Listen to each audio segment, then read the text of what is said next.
Grasshopper is one of the most powerful tools that an architect or designer can learn. But it is also one of the hardest tools to learn properly.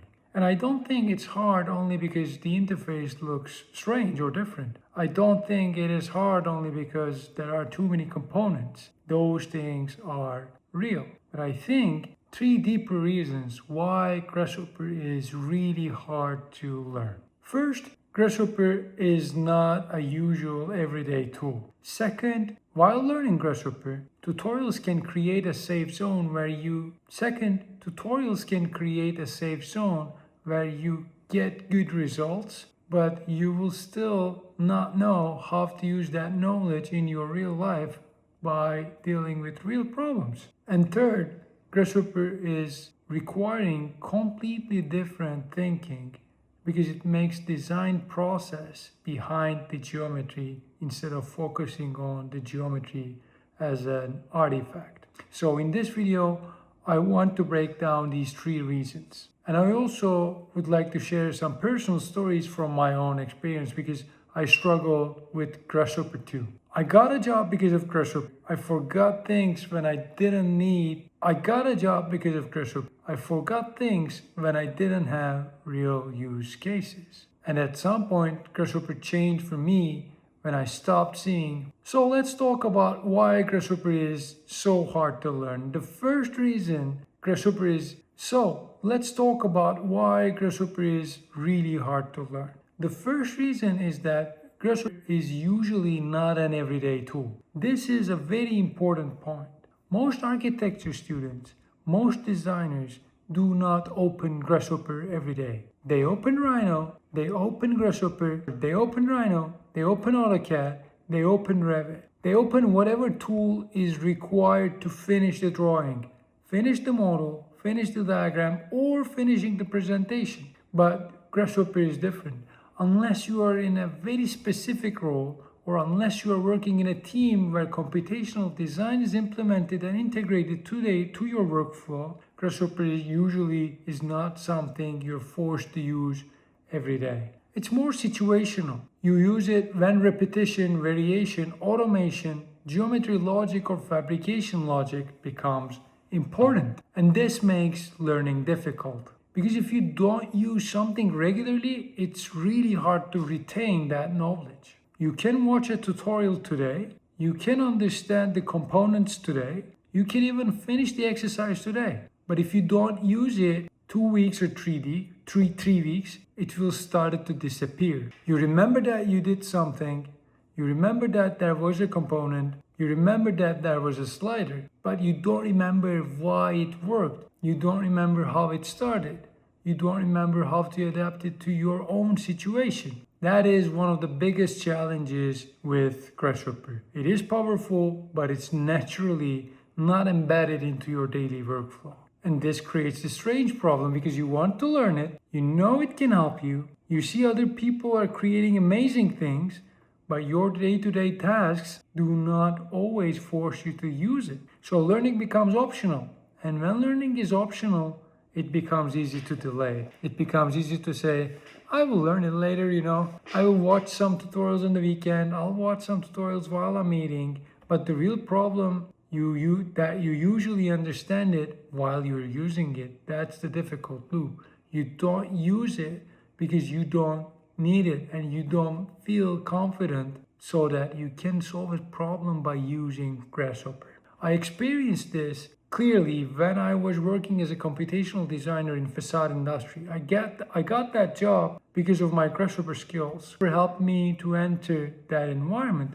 It helped me to show how I could think through geometry, automation, process, and design systems. But once I was inside the job, nobody was standing next to me and saying, you must use Grasshopper today. Nobody was saying, these tasks only count if you use Grasshopper. At the end of the day, people were looking at the outcome. Did I solve the task? Did I create the value for my office? Did I help the team to move forward? That was the real question. And this taught me something super important. Knowing Grasshopper is not the final value. The value is that Grasshopper creates or helps what you do. If it helps you to automate something, that is valuable. If it helps you to test something faster, it creates the value. If it helps you control complex geometry, then it is valuable because you need to connect it to real tasks. You need to connect it to real problems. You need to connect it to real architectural decisions. If you only learn it as a separate software, it stays abstract. But when you connect it to a real project, it starts to make sense. This is why I always tell people, do not learn Grasshopper as a collection of components. Learn it as a way of thinking as an architect. Ask yourself this: how much value I can create by using Grasshopper?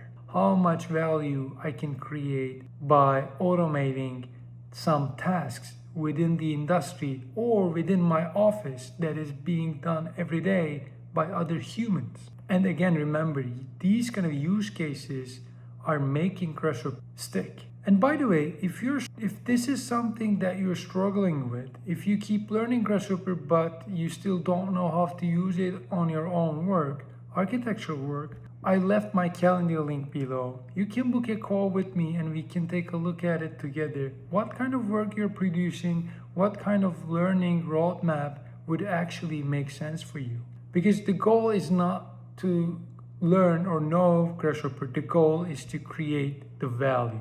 Now, let me talk about the second reason why it's really hard to learn. It's hard to learn with standalone tutorials that can create a safe zone. And I want to be careful here. Tutorials are good, tutorials are useful, tutorials can help you to see what is possible. But tutorials can create a safe zone as well, or in other words, comfort zone. Because in a tutorial, the problem is already prepared for you. The instructor knows the final result. The final geometry or the final output is already selected for you.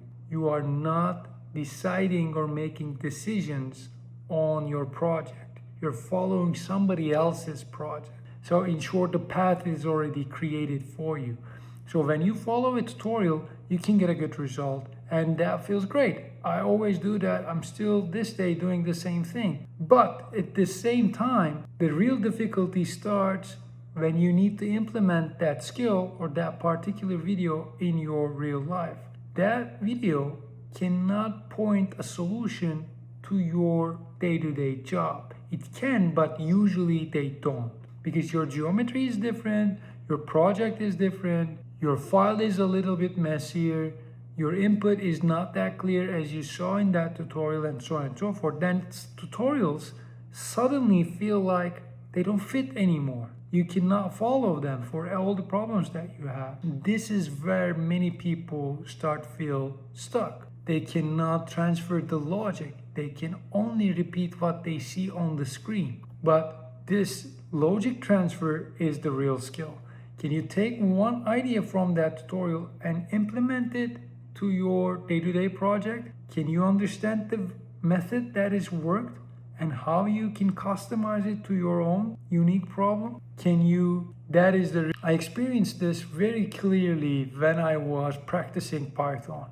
I was watching tutorials, I was getting things done, I was getting the exact same results. At the beginning, it felt like process. But then I started to realize something. Because I didn't have a strong use case in my day-to-day workflow, I started to forget things almost immediately. I would follow a tutorial, I would understand it in that moment. Then a week later, when I would like to test it again, the same exact thing, I couldn't remember the structure because it didn't stick. It didn't stick because I wasn't using it constantly. I couldn't remember the logic because, again, I didn't practice it enough.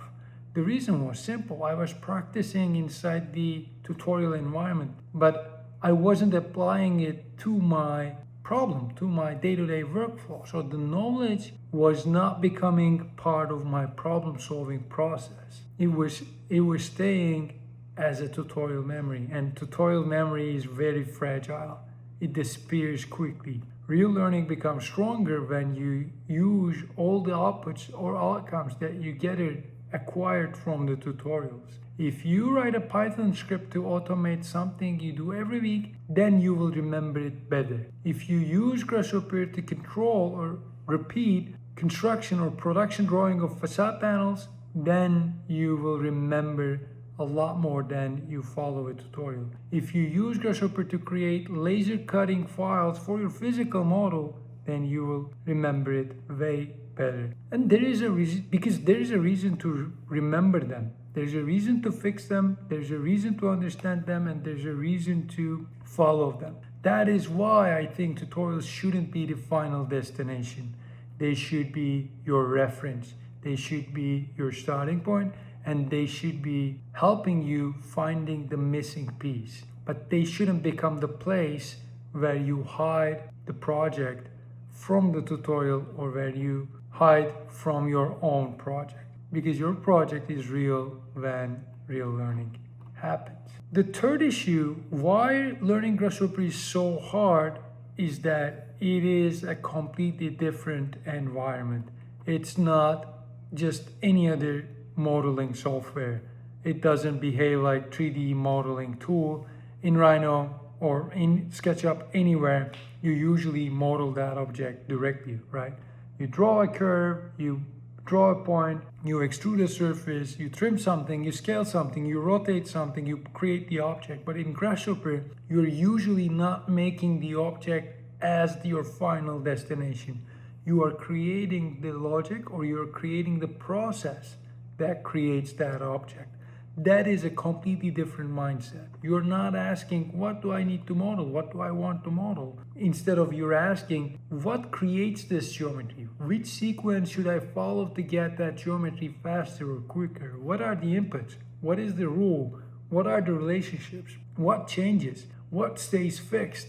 What controls variation? What are the constraints? And what information needs to move from one particular step to the other? This is why Grasshopper can feel super strange at the beginning. It puts you in a charge of the backside of the design process instead of you are involved in the making or sculpting process. You are no longer looking at the final geometry only, but you're also looking at the process behind that geometry creation. And that geometry creation may require numbers, coordinates, points, curves, lines, lists, data trees, like anything. It can be dimensions, fabrication, constraints, so on and so forth.